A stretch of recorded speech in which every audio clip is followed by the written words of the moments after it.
नमस्कार प्रिय विद्यार्थियों, आपका स्वागत है अभ्युदय आईएएस क्लासेस में।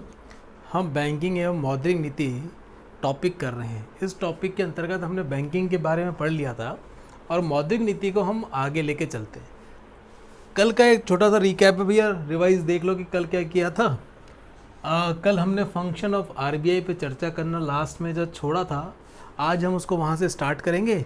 जितने भी इसके फंक्शंस हैं, परंपरागत कार्य हों या डेवलपमेंटल फंक्शंस हो, एक एक फंक्शन को लेके चलेंगे और उसको बड़े ही विस्तृत और गहन रूप से एनालिसिस करेंगे। तो आज की क्लास शुरू करते हैं। पहला हमने कार्य देखा था मेरे प्यारे दोस्तों, मुद्रा निर्गमन तथा मुद्रा भंडार का प्रबंधन, ये हमने देखा था। इसके बारे में देख लेते हैं कि ये कार्य क्या कहता है भैया आरबीआई का। देखो, मैंने एक चीज़ लिखा, मैंने एक लिखा और लेस देन का निशान लगाया और इक्वल कर दिया। मतलब कि 1 रुपये से कम के जितने भी नोट और सिक्के हैं, मतलब 1 रुपये तक का कोई नोट हो या 1 रुपये से कम का कोई भी सिक्का हो या कोई नोट हो, 50 पैसे का नोट भी यदि निकाल देते हैं, तो उनको छोड़कर भैया जितने भी नोट की छपाई होगी वो सब कौन करता है? उसका निर्गमन करता है आरबीआई। कौन करता है? आरबीआई। ये और देख लो, currency issuance, currency issuance and management of currency reserve, अंग्रेजी वाले विद्यार्थियों के लिए। मतलब कि भैया इशू करना, निर्गमन करना, आरबीआई जो है वो भैया 1 रुपये और 1 रुपये से कम वाले नोट और सिक्कों का इशुएंस करता ही नहीं है, निर्गमन करता ही नहीं है। तो कौन करता है उसके बारे में आगे देखेंगे। अच्छा, आगे देखो भैया, लेकिन इनका वितरण कौन करता है 1 रुपये से कम नोट और सिक्कों का? वो हमारा आरबीआई वितरण करता है। देखो, मैंने एक चीज़ लिखा है भैया, मिनिमम रिजर्व सिस्टम, आरक्षित निधि अनुपात। हमारे यहाँ पर कितने सिक्के कितने निकालने, कितने नोट बाजार में निर्गमन करने, इन सब का निर्धारण इसी सिस्टम के आधार पर होता है, मिनिमम रिजर्व सिस्टम। तो आपके दिमाग में आना चाहिए, सर ये कब समझेंगे और ये कौन जारी करते हैं कब समझेंगे। चिंता मत करो, जैसे जैसे अब आगे बढ़ते जाएंगे कार्यों में ये दोनों चीज़ों का भी भेद आपको खुल जाएगा, है ना। आगे समझते हैं। देखिए, अब मुद्रा के बारे में हम देख ही रहे हैं, आरबीआई जो निर्गमन करता है, तो हमें ये भी जानकारी होनी चाहिए कि ये जो मुद्रा है इसका ऐतिहासिक पक्ष क्या है। इसको भी आप देख लेना, एक छोटा सा बॉक्स बना लेना नोट्स में और उसमें ये छोटी छोटी जानकारी लिख लेना। देखो, भारत में सबसे पहले जो मुद्रा का जो नाम लिया करते थे वो क्या लेते? आहत। आहत मुद्रा, ये क्या होती है? ये आपने मुझे धोखा दे दिया तो मेरा दिल आहत हो गया, वो वाला आहत नहीं है। ये आहत मतलब मार्का होता है। जैसे कि अपना अभ्युदय संस्थान है, अभ्युदय संस्थान का लोगो बना रखा है अपन ने। क्या बना रखा है कि एक सूरज जी बना रखे हैं, सूरज जी के किरणें आ रही हैं, ऐसा एक लोगो बना रखा है। या एक लोगो और है, किताब खुली हुई है, एक पीला सा राउंड बना हुआ है, चारों तरफ ग्रे कलर का साइन आ जाता है, कभी दूसरे कलर का साइन आ जाता है।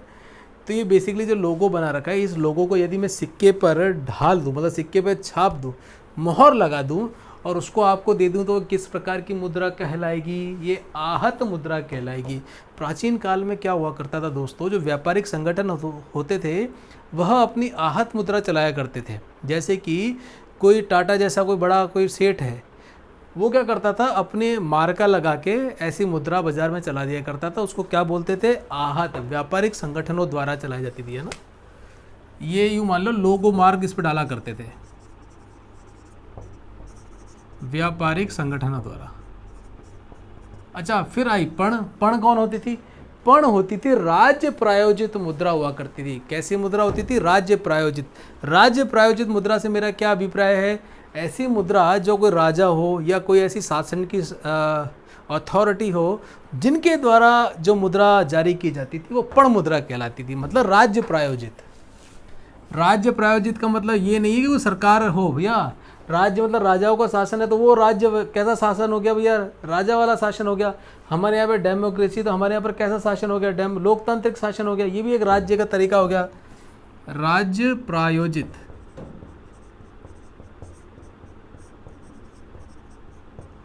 फिर आई स्वर्ण मुद्रा।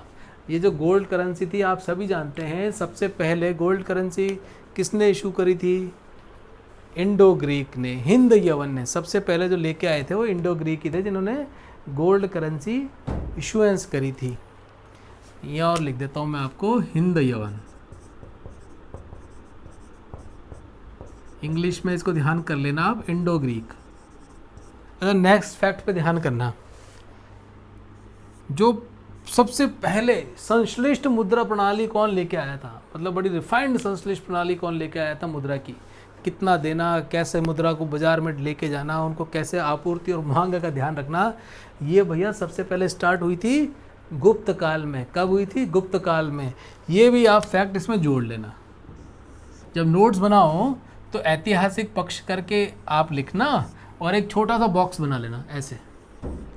चाहे तो जो साइड में नोट्स में आपका खाली जो पेज छुड़वाया है 10-12% का, वहाँ पर भी आप एक छोटा सा बॉक्स बना के इसको मेंशन कर सकते हो, तो आपको ध्यान में रहेगा। मुद्रा के बारे में भी आपको छोटी छोटी अन्य इन्फॉर्मेशन भी ध्यान में रहेगी। एक बात का और ध्यान करो, गुप्त काल में जो स्वर्ण मुद्राएं हुआ करती थी उनको क्या बोलते थे और चांदी की मुद्राओं को क्या बोलते थे? आप सभी को ध्यान होगा,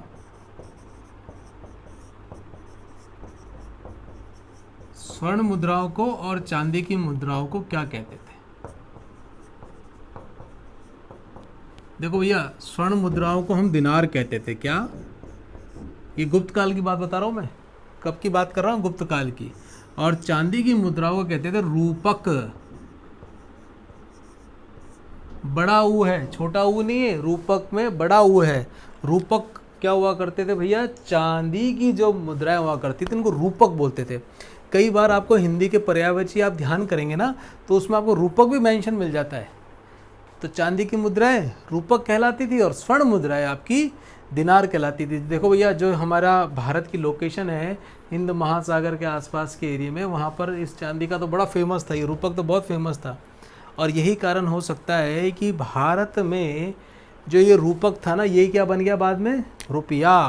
अच्छा, रुपया में छोटा ऊ आता है, बड़ा ऊ आता है? ये आप मुझे कमेंट में बताना, ये रुपया मैंने सही लिखा है या गलत लिखा है। छोटा और बड़ा ऊ में अंतर समझते ही होंगे आप। अब सही ये है या ये है, दोनों चेक करके बताना। ऐतिहासिक पक्ष आपको ध्यान में आ गया।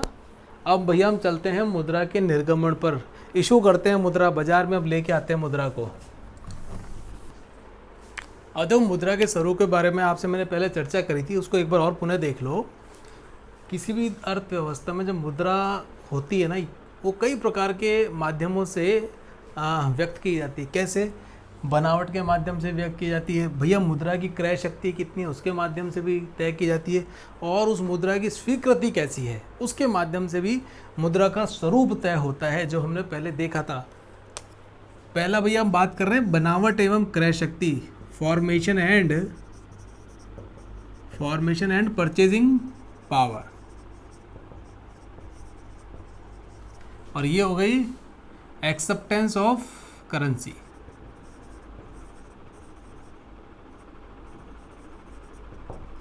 स्पष्ट है? देखो, मैंने आपको बता रखा है भैया पूर्णकाय मुद्रा क्या होता है और सांकेतिक मुद्रा क्या होता है। पूर्णकाय मुद्रा में हमने देखा था कि भैया जो भी मुद्रा, जो सिक्का है, उस सिक्के में कितना पदार्थ का जितना मूल्य है, मतलब जिस पदार्थ से हमने वो सिक्का बनाया हुआ है, उस पदार्थ के मूल्य के बराबर ही उसकी क्या है, कीमत है, या उतना ही उसकी वैल्यू निकल के आती है। जैसे कि हमने बोला कि पदार्थ, मुद्रा का पदार्थ मूल्य और उसके अंकित मूल्य में कोई भेद नहीं है, दोनों बराबर है, तो उसको हम क्या बोलेंगे? पूर्णकाय मुद्रा बोलेंगे। अंग्रेजी में इसको फुल बॉडीड करेंसी बोलते हैं। क्या बोलते हैं? Full bodied currency. अच्छा, दूसरा क्या था? सांकेतिक। ये क्या था? सांकेतिक मैंने आपको एक उदाहरण दिया था, 2000 रुपये का नोट। क्या 2000 रुपये के नोट में इतना पदार्थ मूल्य डला हुआ है जितना उसमें अंकित मूल्य नहीं ना? तो पदार्थ मूल्य कम होता है अंकित मूल्य से, उसको क्या बोलते हैं? सांकेतिक मुद्रा बोलते हैं। क्या बोलते हैं मेरे प्यारे दोस्तों? सांकेतिक मुद्रा बोलते हैं, मतलब इंफॉर्मेटिव। अच्छा, अगला देख लो, मुद्रा की स्वीकृति। एक होती है बच्चों भरोसा आधारित और दूसरी होती है विधिक मुद्रा। भरोसा आधारित को बोलते हैं अंग्रेजी में फिड्यूशरी करेंसी, और विधिक मुद्रा को बोलते हैं फिएट मनी, जो हमने देखी थी। फिएट गाड़ी के बारे में बात करी थी ना, तो भैया ये होती है फिड्यूशरी और आपकी फिएट मनी होती है। स्पष्ट है? अच्छा, भरोसा आधारित में क्या, करेंसी में क्या आता है? ऐसी करेंसी जिसमें समाज का विश्वास हो, और वह करेंसी जब बाजार में चलती है तो उसको क्या बोलते हैं? फिड्यूशियरी करेंसी बोलते हैं। और विदिक मुद्रा को क्या बोलते हैं? फिएट मनी बोलते हैं। क्या बोलते हैं? फिएट मनी बोलते हैं। विदिक मुद्रा मतलब कि भैया आप पर थोपी गई, किसके माध्यम से? किसी कानून के माध्यम से थोपी गई है, तो उसको क्या बोलते हैं? विदिक मुद्रा बोलते हैं। देखो हमारे भारत में जो मुद्रा चलती है ना, आपके मन में आ रहा होगा सर हमारे भारत में हम पे थोपी थोड़ी गई है।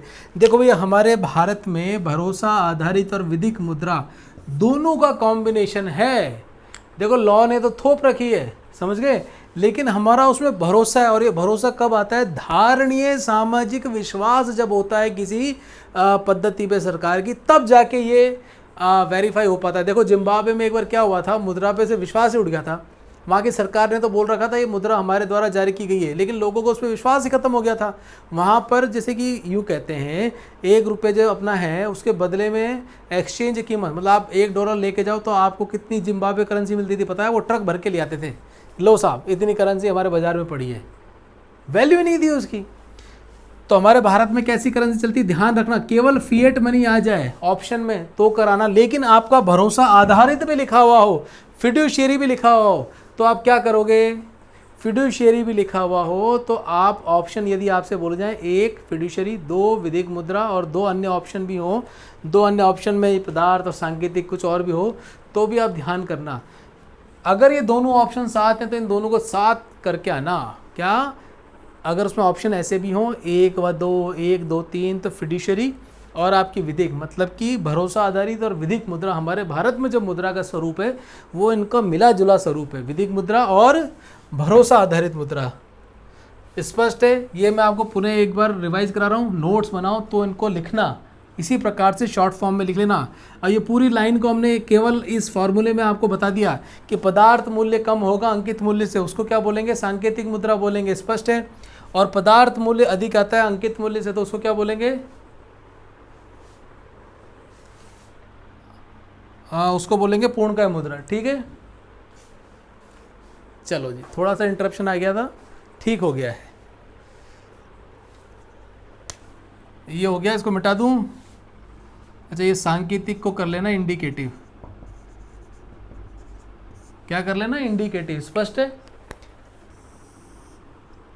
अगला कॉन्सेप्ट समझ लेते हैं, मुद्रा की क्रय शक्ति, purchasing power of money. Purchasing power of money क्या है? जैसे कि सपोज करो भैया मेरे पास 1 रुपये है, मैं टॉफ़ी लेने गया 1 रुपये की, तो मेरे को 1 रुपये की एक टॉफ़ी मिल जाती, तो उस 1 रुपये की पावर कितनी है परचेज़ करने की? एक टॉफ़ी परचेज़ करने की 1 रुपये की। यदि मैं इसको शब्दों में बोलूँ तो क्या बोलूँगा? यदि देखो इकाई मुद्रा के द्वारा किसी वस्तु या पदार्थ को क्रय करने की जो शक्ति होती है वही क्या कहलाती है? आपकी परचेजिंग पावर ऑफ मनी कहलाती है, उस मुद्रा की क्रय करने की शक्ति कहलाती है। स्पष्ट है?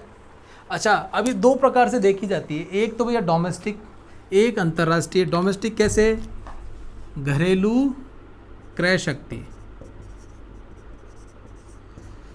घरेलू सीमा में, मतलब किसी देश की सीमा में वस्तु को क्रय करने की शक्ति जो होती है किसी मुद्रा की, उसी को क्या कहते हैं? घरेलू क्रय शक्ति कहते हैं।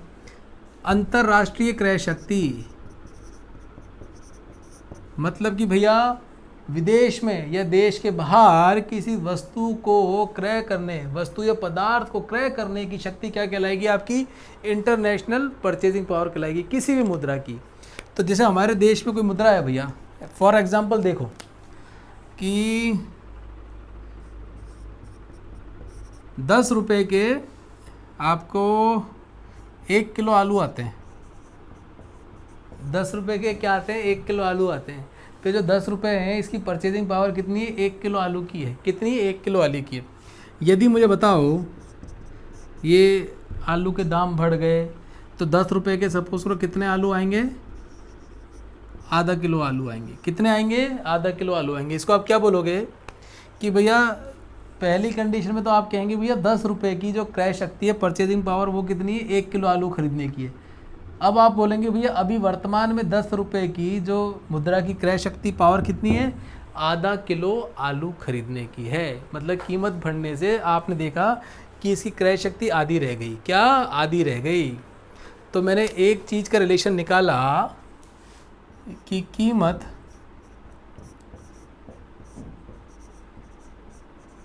कीमत इनवर्स रिलेशन बाय क्रय शक्ति, मतलब कि यदि कीमत बढ़ी तो आपकी क्रय शक्ति कम हो जाएगी। मतलब आलू की कीमत बढ़ गई तो आपने देखा 10 रुपये में कितने आलू मिल रहे हैं आपको, आधा किलो मिल रहे हैं। यदि आलू की कीमत कम हो गई तो आपने देखा 10 रुपये का मुझे ज़्यादा आलू मिल रहे हैं। मतलब कि कीमत का प्रभाव पड़ता है परचेजिंग पावर पर। किसका प्रभाव पड़ता है? परचेजिंग पावर पर। देखो आपने एक ना एक एग्जाम्पल कहीं ना कहीं सबने अवश्य सुना होगा। यदि आपका बचपन सामान्य गुजरा हो, अपने बड़े बुजुर्ग, अपने परिवार के दादाजी, नाना जी, इनके साथ बैठते उठते होंगे तो वो आपको खूब बोला करते होंगे, कभी ना कभी तो बोला होगा कि हमारे वहाँ पर जब हम थे, हमारे ज़माने में तो 50 रुपये में तो 1 किलो घी मिल जाया करता था, अब तो भैया 500 रुपये किलो में भी नहीं मिलता। तो उनको ये बताना पड़ेगा आपको कि दादाजी उसमें कीमत और क्रय शक्ति में अंतर था। कीमत उस समय उसकी कम थी और उस समय जो परचेजिंग पावर थी उस 50 रुपये की ज़्यादा थी, इसलिए आपको मिलता था।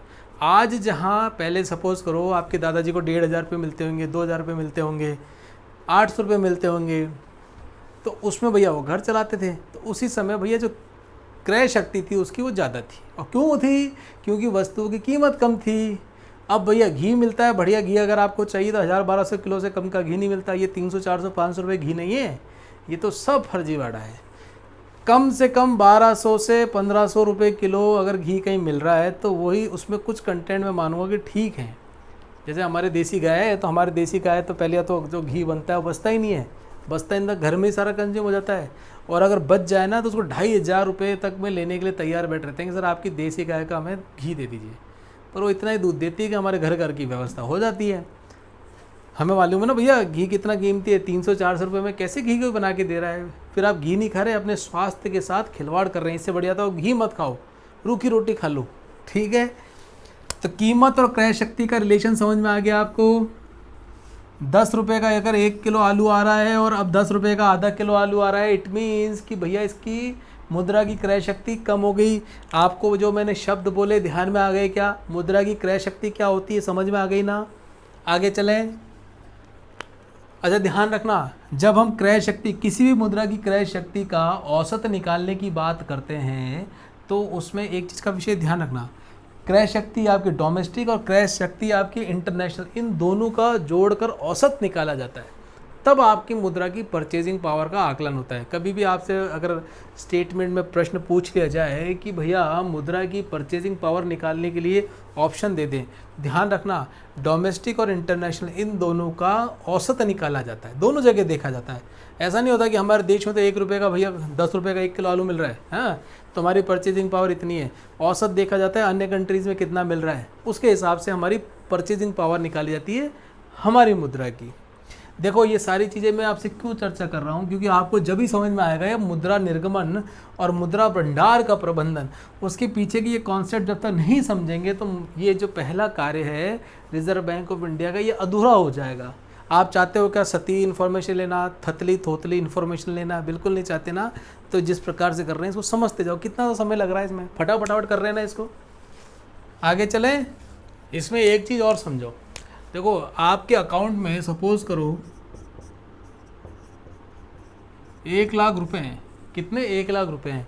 यदि वस्तुओं की कीमत बढ़ गई तो ये जो 1 लाख रुपए हैं ना आपके, ये कितने रह जाएंगे? आपके हैं 1 लाख रुपए ही, लेकिन भैया इसकी परचेजिंग पावर कितनी रह जाएगी? आधी रह जाएगी। कैसे? जैसे मैंने अभी आपसे डिस्कस किया था कि भैया 10 रुपये का अगर 1 किलो आपको आलू मिलता है और इनकी कीमत बढ़ गई तो आपको 10 रुपये में अब कितना आलू मिल रहा है?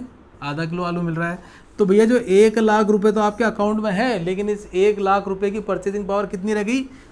आधी रह गई। कितनी रह गई भैया? आधी रह गई।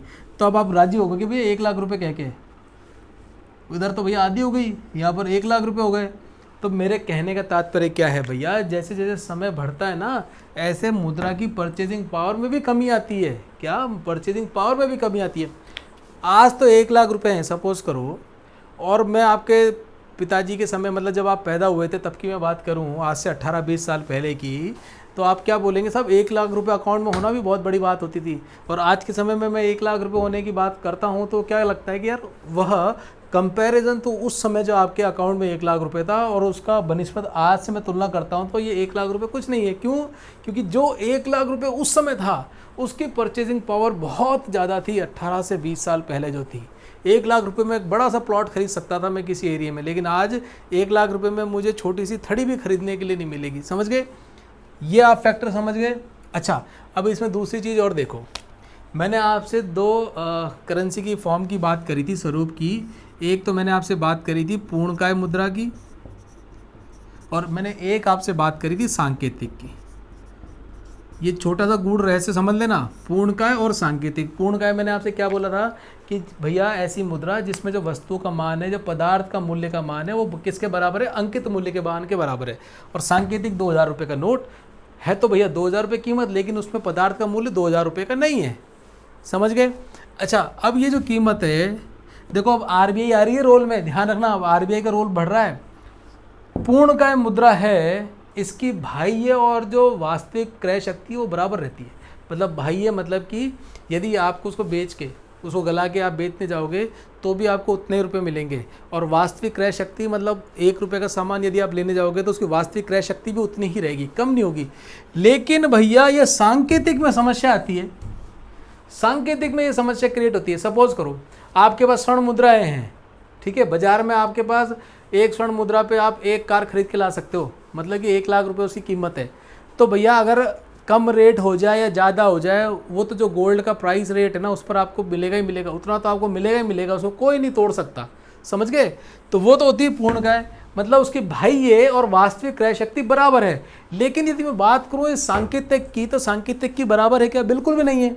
2000 रुपये का नोट एक झटके में आपका कागज़ का टुकड़ा होकर रह जाएगा। हाँ, अगर आपके इन्फ्लेशन रेट बहुत ज़्यादा बढ़ गई, जैसे जिम्बाब्वे में भैया 1300% बढ़ गई थी, तो इस प्रकार से सांकेतिक करेंसी का भाव को, इसकी परचेजिंग पावर को रेगुलेट करने का काम किसका है? आरबीआई का है। ये आरबीआई यही तो ध्यान रखता है भैया कि जो सांकेतिक मुद्रा है इसका कैसे नियमन करना चाहिए। समझ गए? इसका कैसा प्रबंधन करना चाहिए, मुद्रा का निर्गमन और मुद्रा का प्रबंधन।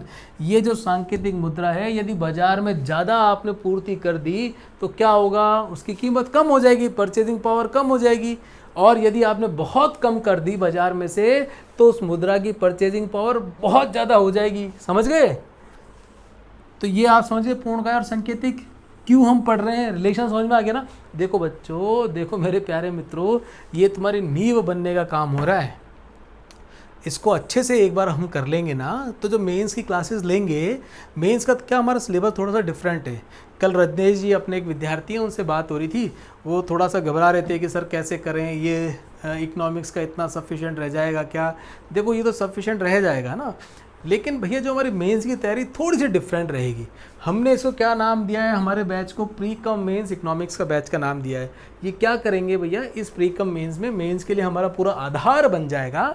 जब हम उत्तर लेखन करें तो फिर सीधे हम पूर्णकाय, सांकेतिक और बाह्य शक्ति, वास्तविक क्रय शक्ति, इन शब्दों का समावेश कर पाएंगे बिना झिझक के। तीसरी बात, अरे भैया आपका मेंस का सिलेबस जो पेपर 3rd में है, उसमें 10 टॉपिक अपने इकोनॉमिक के हैं। उस 10 में से 4 टॉपिक तो केवल और केवल एग्रीकल्चर के हैं। तो हमें तो भैया उस एग्रीकल्चर के पर्सपेक्टिव से हमें तैयारी करनी पड़ेगी ना। आप ये सारी चीज़ें तो समझ जाएंगे भैया। देखो इसका रिलेशन तो एग्रीकल्चर पे भी पड़ेगा। जब तक आप मुद्रा के बारे में नहीं समझेंगे, आपूर्ति कैसे हो रही है, उसकी मांग कैसे हो रही है, और आरबीआई कैसे उसको कैलकुलेट कर रही है, कैसे उसका प्रबंधन कर रही है, जब तक हम ये बेसिक्स नहीं समझेंगे तो उस एग्रीकल्चर के लिए हम क्या हमारे सुझाव दे पाएंगे? क्या संभवतः उतनी मजबूती से नहीं दे पाएंगे। तो ये चीज़ें एक बार कर लो। जब मेंस में हम पढ़ेंगे तो एक एक टॉपिक पे आपको जैसे 4 टॉपिक है, तो मैं मान के चलता हूँ उसको हम एज ए नोट्स फॉर्म भी बना लेंगे। जितने भी एस्पेक्ट्स आयाम बनेंगे उन सबको पढ़ लेंगे, लेकिन भैया उसको हम क्वेश्चन आंसर फॉर्मेट में भी लेते चलेंगे। जैसे ये हम पढ़ रहे हैं, पहला अभी हम क्या पढ़ रहे हैं, मुद्रा निर्गमन तथा मुद्रा भंडार का प्रबंधन पढ़ रहे हैं। पहला पॉइंट उसमें आपने देख लिया भैया, क्या देखा था, मुद्रा का स्वरूप देखा था। समझ गए? पहला आपने पॉइंट देखा था, उसका नोट्स ऐसे ही बनाना। इसके बाद हम दूसरा पॉइंट देखेंगे, जैसे स्वर्ण मान मुद्रा होती है, मिनिमम परचेज रिजर्व रखना होता है, वो क्या होता है। समझ गए? उसके बाद हम देखेंगे भैया चांदी का एक मान होता है जिसके माध्यम से हम ये मुद्रा इशुएंस करते हैं। तो ऐसे 3-4 पार्ट देखेंगे। समझ गए? उसी प्रकार से इसको चलने दो। और आप मेंस के लिए उसके लिए चिंता मत करना, मेंस के लिए हम अलग से निकालेंगे और हर टॉपिक का क्वेश्चन बना के आंसर लिखेंगे कि आपके वहाँ पर कैसा भी क्वेश्चन आ जाए तो एटलीस्ट आप फ्रेम तुरंत करके उसका आंसर लिख के आ पाए। समझ गए। लेकिन ये आपके लिए काफ़ी इंपॉर्टेंट है भैया, जब तक हमारा ये इकोनॉमिक्स वाला सेशन चल रहा है, इसको आपने ईमानदारी से नहीं किया, नोट्स नहीं बनाए तो दिक्कत आ जाएगी। और नोट्स भी शॉर्ट फॉर्म में बनाने हैं, नई किताब मत लिख लेना। जो मैं बोलता हूँ कहीं बैठे बैठे एक एक शब्द को लिखने लग जाते हो, ऐसा नहीं करना। समझो और इम्पोर्टेंट जो उसके आस्पेक्ट्स हैं उनको लिखते चलो। स्पष्ट है? ये समझ गए पूर्णकाय और सांकेतिक मुद्रा का क्या रिलेशन मैं आपको समझाना चाह रहा था। इसमें एक चीज़ और देख लो यार। देखो भैया, ये जो सांकेतिक मुद्रा थी, मुझे एक चीज़ बताओ, इस सांकेतिक मुद्रा का मान अक्षुण्ण बनाए रखने के लिए आपको क्या करना पड़ेगा? मतलब जो इसका भरोसा मूल्य है उसको अक्षुण्ण बनाए रखने के लिए आपको जो भी आपकी विधि चल रही है इशुएंस की, मुद्रा की, उसमें आपका भरोसा होना चाहिए ना। और दूसरी बात, आपकी जो कीमत स्तर है वस्तुओं की, उनमें क्या होना चाहिए? स्थायित्व होना चाहिए। यदि पहली चीज़ आपका भरोसा नहीं है भैया सांकेतिक मुद्रा में, देखो पूर्णकाय मुद्रा में तो संकट ही नहीं आता, लेकिन सांकेतिक मुद्रा में यदि आपने अपना भरोसा इसके मूल्य पर अक्षुण्ण नहीं रखा तो क्या होगा? सारा सत्यानाश हो जाएगा। 2000 रुपये नोट का कोई मतलब नहीं रह जाएगा। समझ गए? जैसे कि भैया हमने डीमोनेटाइजेशन किया था, अब वो काम का था क्या? 500 रुपये और 1000 रुपये कागज़ का टुकड़ा बन के सब नदी नाले में बहाने लग गए थे। कोई उसका वैल्यू रह गई थी क्या? नहीं रह गई थी ना। इसी तरीके से उसका भरोसा मूल्य अक्षुण्ण बना रहे और कीमत स्तर में स्थायित्व हो, तब जाके हम क्या कहेंगे? भैया सांकेतिक मुद्रा हमारे देश की बिल्कुल सही चल रही है। अच्छा, इसीलिए आरबीआई क्या करता है? इन्फ्लेशन को कंट्रोल में रखने की कोशिश करता है। उसको इकोनॉमिक ग्रोथ भी करनी है और इकोनॉमिक ग्रोथ के साथ साथ कीमत को काबू में भी रख के चलना है। देखो हाँ, जब हम मॉनेटरी पॉलिसी के अंदर जो इन्फ्लेशन भी देखेंगे तो आप देखेंगे कि सरकार ने तय कर रखा है कि भैया कैसे भी करके 4 ± 2%, इससे ज़्यादा आपके वेरिएशन नहीं आना चाहिए इन्फ्लेशन में। मतलब कि 2% से लेके 6% के बीच के अंदर हमारी इन्फ्लेशन रहनी चाहिए। समझ गए? 6% से ज़्यादा भी नहीं होनी चाहिए और 2% से कम भी नहीं होनी चाहिए। 2% से कम का होने का मतलब हो गया कि मंदी की तरफ हम जा रहे हैं, और 6% से ज़्यादा होने का मतलब है कि भैया ये तो महंगाई, मुद्रास्फीति बढ़ रही है। और बढ़ इन द सेंस किस में रही है? ये ग्रोथ के सेंस में नहीं बढ़ रही है। ये सपोज करो आपके कोई सप्लाई कम हो गई या डिमांड कम हो गई, उस फॉर्म में बढ़ रही है। देखो मुद्रास्फीति का बढ़ना 4 से 6% की रेट ऑफ दर में बढ़ना, ये एक अच्छा आपके सिनेरियो माना जाता है इकोनॉमिक ग्रोथ का। कि भैया देखो ग्रोथ होगी इकोनॉमी, तो आप खर्च करने जाओगे ना बाजार में तो कीमतें तो बढ़ेंगी, लेकिन वो कीमतें बढ़ेंगी किसमें? एक सर्टेन ब्लॉक में बढ़ने चाहिए, जिसको हम कहेंगे 2% से 6% की। ये आरएस के हमारे प्रश्न में आया था एक प्री में, आई थिंक, कि 4% के आसपास का रेशो मेंटेन किया है सरकार ने, ±2%। ध्यान रखना है इसको जब इन्फ्लेशन पढ़ेंगे तो क्लियर कर लेंगे। और इसके लिए सरकार क्या करती है भैया? फिड्यूशियरी मनी निकालती है और फिएट मनी निकालती है। फिड्यूशियरी मैंने आपसे अभी चर्चा करी थी भैया, एक तो विधिक मुद्रा होती है, भरोसा आधारित मुद्रा होती है। भरोसा आधारित में यदि आपके संगठन में आपका भरोसा है तो भैया आप उसको भरोसा आधारित मूल्य कहेंगे। विधिक मुद्रा में आपको भय दिखाकर, मतलब कानून का भय दिखाकर यदि आपको मुद्रा में भरोसा डाल रखा है तो उसको विधि मुद्रा कहते हैं, फिएट मनी कहते हैं। देखो 2-3 बार रिपीट हो जाता है ना, तो कई बार हमारे लिए वो साथ साथ रिवीजन भी होता रहता है। मैं नहीं चाहता कि ये गूढ़ विषय आपके दिमाग से स्लिप हो जाए, बिल्कुल भी नहीं चाहता। इसको देखो मैंने क्या लिखा, मुद्रा में भरोसा कब हुआ तो क्या हुआ? आप मुद्रा का भंडार रखोगे क्या? नहीं रखोगे, तब आपके पिताजी क्या बोलेंगे? अरे भैया पैसे का तो पता नहीं कीमत कब कम ज़्यादा हो जाए, काम करते हैं स्वर्ण में इन्वेस्ट कर देते हैं, तो आपके स्वर्ण में इन्वेस्ट बढ़ जाएगा। ज़मीन जायदाद परिसंपत्ति है ना, आप ये संपत्ति में इन्वेस्टमेंट बढ़ा देंगे। और देखो ये जो तेल होता है ना, तेल में भी इन्वेस्टमेंट होता है ऐसे समय पे। गोल्ड पे तो होता है, जो आपके पेट्रोलियम प्रोडक्ट है इन पे भी इन्वेस्टमेंट होता है। इसको भी कमोडिटी के रूप में इन्वेस्टमेंट करते हैं, समझ गए? तो आपका इन्वेस्टमेंट इन चीज़ों में बढ़ जाएगा। आप सोना खरीदने लग जाएंगे, मकान दुकान ज़मीन खरीदने लग जाएंगे। बोला ये तो दिख तो रही है, इस नोट का तो पता नहीं कब 2 रुपये कागज़, ये 2000 रुपये कागज़ का टुकड़े की कीमत ही नहीं रहे। खेत तो दिख तो रहा है भैया, इतना बड़ा हमारा खेत है, ज़मीन का टुकड़ा है। सोना उसकी वैल्यू तो है ना, समझ गए? स्वर्ण, संपत्ति, तेल, इनमें क्या होगा? आपका इन्वेस्टमेंट बढ़ जाएगा। कब? जब मुद्रा में आपका भरोसा कम हो जाएगा।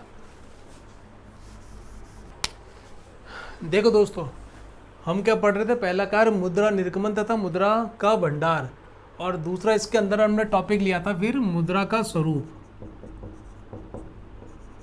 देखो ये मुद्रा का स्वरूप है ना, इस टॉपिक के अंतर्गत ये पार्ट पढ़ रहे हैं। पहला हमने क्या देखा, भी बनावट एवं क्रय शक्ति के बारे में देखा। जितनी भी हमने भैया रामायण डिस्कस करी थी ना, वो किससे रिलेटेड करी थी, बनावट एवं क्रय शक्ति से करी थी। दूसरा पद्धति देख लो, स्वर्णमाद पद्धति।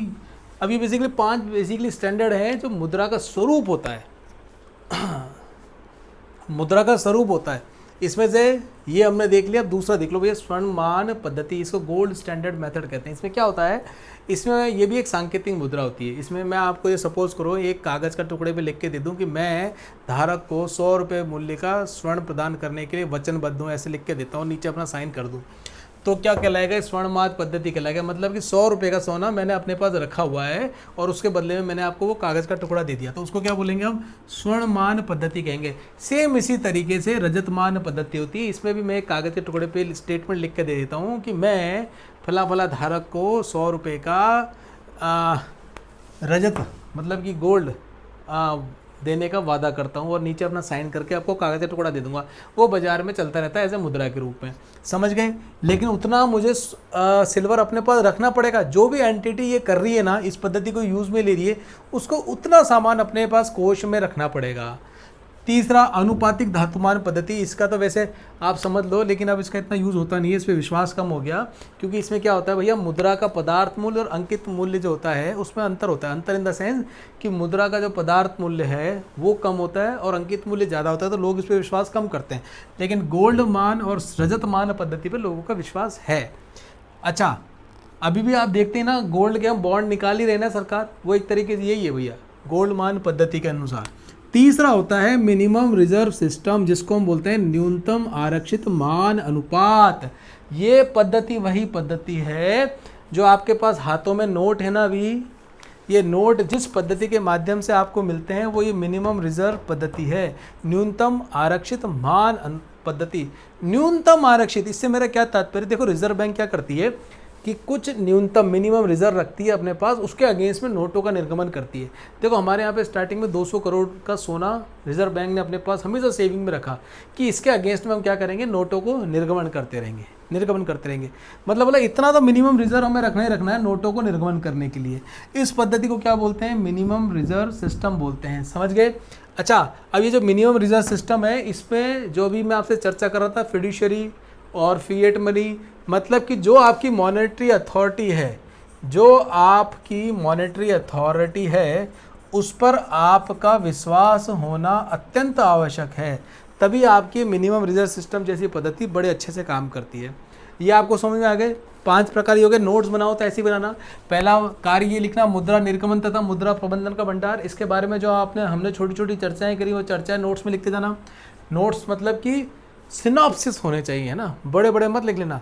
अगला फिर आप लिखना मुद्रा का स्वरूप। हम आपसे चर्चा कर रहे थे मुद्रा के स्वरूप में, हमने देखा कि भैया पहले बनावट एवं क्रय शक्ति के बारे में हमने चर्चा करी, फिर ये 2, 3, 4, 5 ये बाकी के 4 और फैक्टर थे जो इसी के मुद्रा के स्वरूप के ही पार्ट है, जिनको हमने अभी भी देखा है। स्पष्ट है। देखो जो वर्तमान में हमारा नोट है वो मिनिमम रिजर्व सिस्टम्स के अंतर्गत ही आता है। क्लियर, ऐसे ही कर लेना भैया, इसको ऐसे कैसे लिख लेना। चलो आगे चलते हैं। देखो ये कॉन्सेप्ट समझो, आरबीआई के मानदंड में बड़ा प्यारा कॉन्सेप्ट है, इसको समझो। मुद्रा की उपलब्ध इकाई, मतलब मुद्रा कितनी अवेलेबल है, 100। अच्छा, उसके बाद देखो वस्तु की उपलब्ध इकाई, ये भी है 100। मतलब भैया 100 रुपये है बाजार में और 100 ही आपको कोई वस्तु की पर्टिकुलर उपलब्ध इकाई है। मतलब 100 रुपये हैं और 100 ही कचौड़ी बाजार में है, तो क्या देख रहे हैं आप, साम्यता देख रहे हैं अभी। अच्छा मुझे बताओ, यदि उत्पादन स्तर हमने बढ़ा दिया, क्या बढ़ा दिया, उत्पादन स्तर बढ़ा दिया। देखो बड़े प्रेम से और ध्यान से सुनना, बड़ी छोटी छोटी बातें लेकिन बहुत गूढ़ बातें हैं। आपने उत्पादन स्तर बढ़ा दिया, मतलब कि ये जो 100 वस्तु आपके पास मार्केट में थी, अब आपने कितनी कर दी, 110 कर दी। लेकिन आपने मुद्रा की पूर्ति नहीं बढ़ाई, मुद्रा उतनी है 100 की 100। इस कंडीशन में क्या होगा, इस कंडीशन में भैया आपकी परचेजिंग पावर मुद्रा की बढ़ जाएगी, लेकिन उससे क्या होगा भैया, जो उत्पादन है, जिनने उत्पादन का स्तर बढ़ाया है, इनकी वस्तु की कीमत बढ़ी है क्या? नहीं बढ़ी, उल्टी इनकी वस्तु की कीमत घट गई। घटने से क्या होगा? इसको क्या बोलते हैं? डिफ्लेशन। मतलब पहले भैया 1 रुपये की 1 कचौड़ी आ रही थी, अब 1 रुपये की आपको 1.25 कचौड़ी दे देगा, 2 कचौड़ी दे देगा, या 1 इकाई कोई प्रोडक्ट आपको पहले मिलता था उसकी जगह आपको वो 1 इकाई के साथ अन्य एक प्रोडक्ट और मिलने लग जाएगा।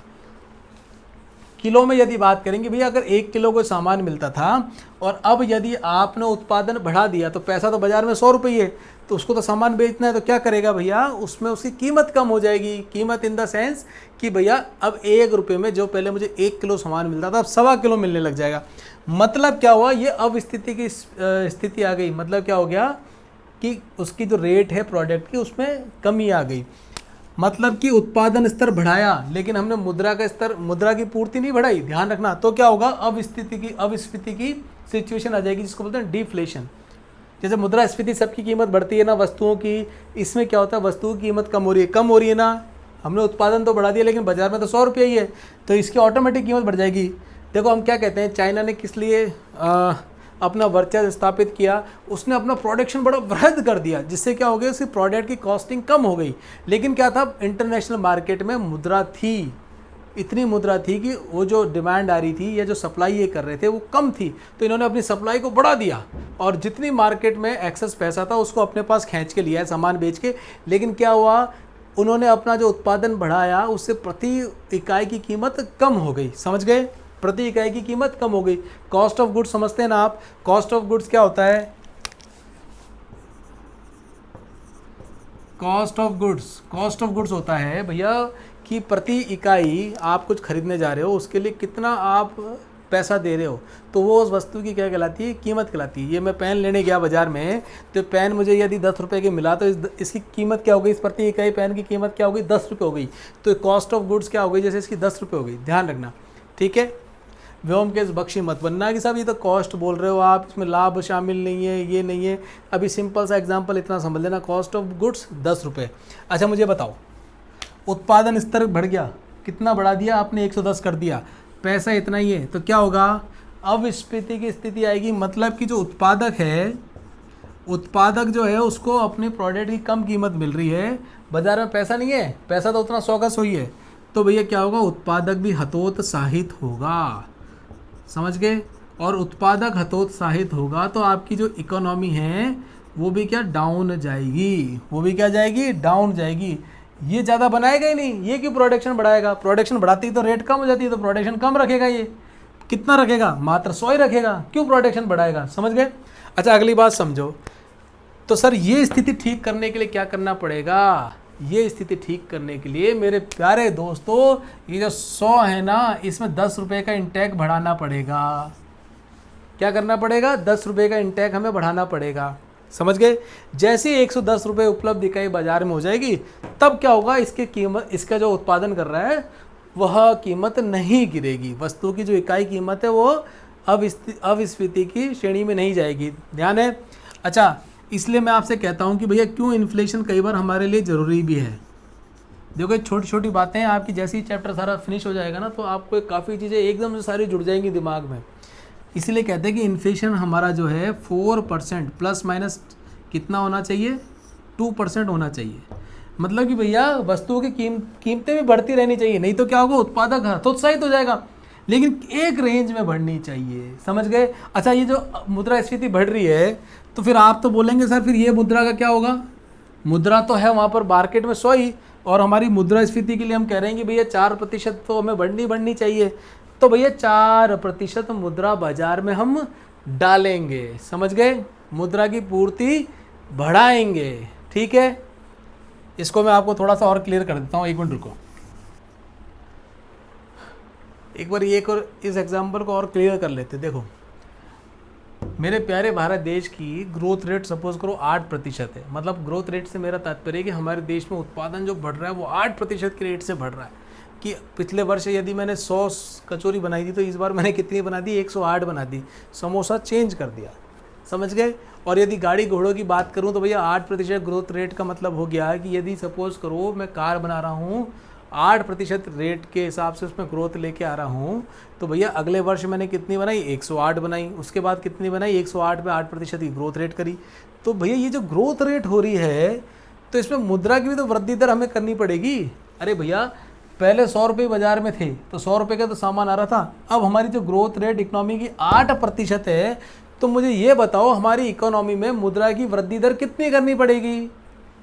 बिल्कुल सही, 8% करनी पड़ेगी। बहुत बढ़िया, ठीक है। अब मुझे दूसरी बात बताओ, हमारे यहाँ पर इन्फ्लेशन रेट कितनी है,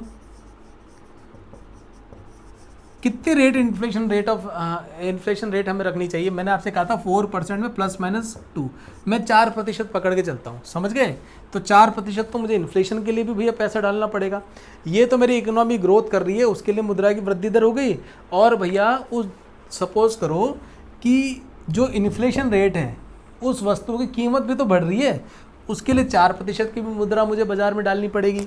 तीसरी बात, मेरा जो ग्रामीण क्षेत्र है, मेरा जो गांव है, उस गांव में दोस्तों अपने एक सिस्टम चलता है जिसका नाम है बार्टर सिस्टम। आप सभी जानते हैं, जिन्होंने अपनी इकोनॉमिक्स की एनसीईआरटी वाली क्लास देखी है उन सब ने इसका आनंद लिया है। वस्तु विनिमय प्रणाली। अब मुझे एक क्या बताओ, अरे भैया आज भी देखो, तुम जो शहर में रह रहे हो तुम्हें मालूम नहीं है, गांव में आज भी खूब चलता है ये। हमारे गांव में कई बार क्या होता है, वो गुड़िया के बाल, मक्के, ठीक है, या फिर कई बार तो कुल्फ़ी पहले आया करता था, अब तो कुल्फ़ी वाला नहीं हो गया। वो जब भी बेचने आया करता था गांव में, तो वो उसके बदले में हमसे गेहूँ मांग लिया करता था, समझ गए। या आपने कब वो बर्तन वाले तो आपने अभी भी देखे होंगे, कई बार शहरों में भी आते हैं ना बर्तन वाले, कि साहब कपड़े जो पुराने पड़े हैं दे दो, उसके बदले में आपको ये बर्तन दे देंगे वो। तो बार्टर सिस्टम आज भी खूब चलता है। देखो अगर आप यूपी, बिहार, झारखंड, उड़ीसा, नीचे के क्षेत्रों के गाँवों में भी जाएंगे ना, साउथ में भी, तो आपको बार्टर सिस्टम आज भी मिलेगा। वहाँ पर कैसी प्रणाली चल रही है भैया, वस्तु विनिमय प्रणाली चल रही है। और वस्तु विनिमय प्रणाली को हमको किस में चेंज करना पड़ेगा मेरे प्यारे दोस्तों, इसको हमें मौद्रिक विनिमय प्रणाली में चेंज करना है।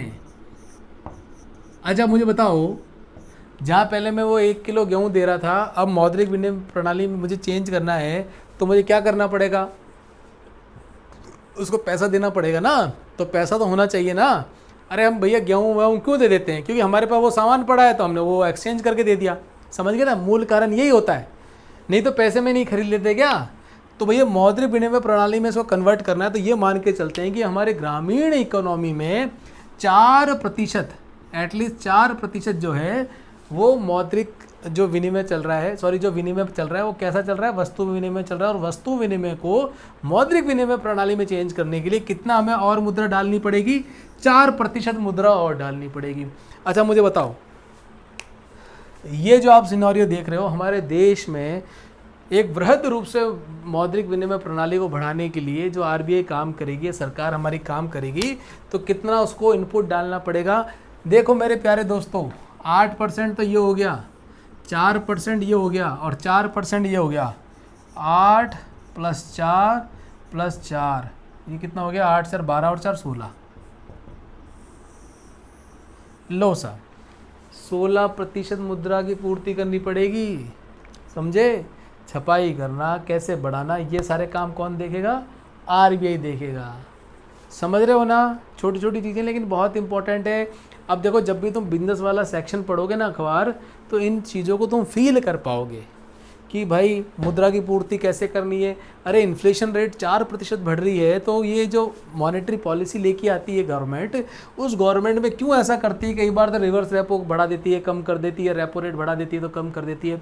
राहुल रिवर्स रेट और रेपो रेट, उसका राहुल का भी फ़ोन आया था, वो कन्फ्यूज़ हो रहा था। अरे भैया रिवर्स रेपो रेट और रेपो रेट अभी और समझेंगे, समझे। इसके जो हम कार्य देख रहे हैं ना, उस कार्यों में सब कुछ आ जाएंगे। वो तो मैंने आपको ट्रेलर दिया था, किसका ट्रेलर दिया था दोस्तों, मैं चाह रहा था कि 12वीं की जो हमारी अर्थशास्त्र की किताब है मैक्रो इकोनॉमिक्स, वो मैटर भी एक बार मैं आपसे डिस्कस कर लूँ, क्योंकि वो ना रह जाए। तो जो मैंने आपसे पहले डिस्कस किया था ना, वो इससे रिलेटेड जितना भी मैटर डिस्कस किया था वो 12वीं से संबंधित था। उसको एक कॉलम में जो भी आपसे मैंने डिस्कस किया उसको बना के लिख लेना, और आगे फिर जो हम अभी चल रहे हैं हमारा सीक्वेंस, इसको लेते हुए चलना। समझ गए? कितना भैया इन्फ्यूज़ करना पड़ेगा मुझे, मतलब कितना पैसा डालना पड़ेगा? 16%। स्पष्ट है? आज के लिए इतना ही करेंगे, इसको समझना, फील करना, और इसके बाद कल हम आगे बढ़ेंगे। कल इसके अगले कार्य जो हैं उन पर हम चलेंगे। जैसे कि अगला कार्य क्या है? बैंकर का कार्य। सरकार का बैंकर है जो, कौन? आरबीआई, बैंकों के पापा जी, वो समझेंगे। कल इसके अन्य जो बेसिकली कार्य हैं वो सारे कर लेंगे। यही कार्य इसका बड़ा ये था, है ना, जिसको मुझे आपको छोटी छोटी टर्मिनोलॉजी फील करवानी थी। आशा करता हूँ ये आप सब ने फील कर ली होगी। और यहीं पर इसी नोट पर आप सबको धन्यवाद देते हुए अभ्युदय आईएएस की तरफ से कि भैया तुम बैठ के पूरा देख लेते हो। अब ये पता नहीं मुझे कि भाई तुम नोट्स बना रहे हो नहीं बना रहे हो। देखो जो भी बना रहे हो ना अवश्य बना लेना। मैं आपको फिर कर रहा हूँ, जो हम कर रहे हैं ना ये समराइज रूप पे कहीं लिखना, रिवाइज करने के लिए आपको काम देगा, है ना। जैसे हमने फिएट मनी पढ़ी भैया, फिड्यूशरी के बारे में देखा, आपको हमने फुल बॉडीड मनी के मतलब पूर्ण काय के सांकेतिक इंडिकेटिव मुद्रा के बारे में देखा। तो एक जगह कहीं आपके फ्लो चार्ट बना हुआ होगा ना, और कीवर्ड्स आपने लिखे हुए होंगे, तो आपके लिए आसानी हो जाएगी रिवाइज करने के लिए। एक बार में याद नहीं होता है, समझ तो गए होंगे आप, सब समझ जाओगे, लेकिन 10 दिन बाद ही मैं आपसे पूछूंगा तो आपका दिमाग स्लिप करने लग जाएगा। तो उसके लिए मेरे प्यारे विद्यार्थियों आपको क्या करना है? रिवाइज करते रहना है। और रिवाइज कहाँ से करेंगे? पूरी किताब नहीं उतारनी है, सिनॉप्सिस उतारने हैं। उस सिनॉप्सिस उतारने के माध्यम से देखो, मैं भी आपको कितना बता रहा हूँ, शॉर्ट में बता रहा हूँ, लेकिन सारी चीज़ बता रहा हूँ बोल के, इसमें कुछ भी नहीं छूट रहा, कुछ भी नहीं छूट रहा। ध्यान रखना। हाँ, एक चीज़ का ध्यान रखना, जो मैंने मिनिमम रिजर्व सिस्टम है जिसके बारे में आपसे बात करी थी, वो 1957 में आया था। अभी वो ध्यान आ गया, उसी समय मुझे लिखते हुए ध्यान आ गया था, लेकिन मैं अगले टॉपिक पर आ गया था। अच्छा हुआ जो ध्यान आ गया। 1957 में हमने मिनिमम रिजर्व सिस्टम पद्धति अपनाई थी।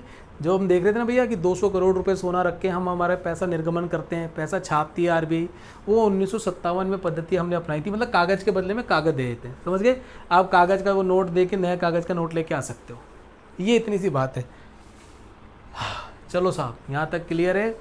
आज की क्लास यहीं समाप्त करते हैं, कल पुनः मिलेंगे, इसको करेंगे। और उसके बाद सैटरडे संडे तुम्हारा पूर्ण रूप से इसका रिवीजन का रहेगा आपके लिए, कि जो हमने पिछले 5 दिन में पढ़ा है उसको आप कर लेना।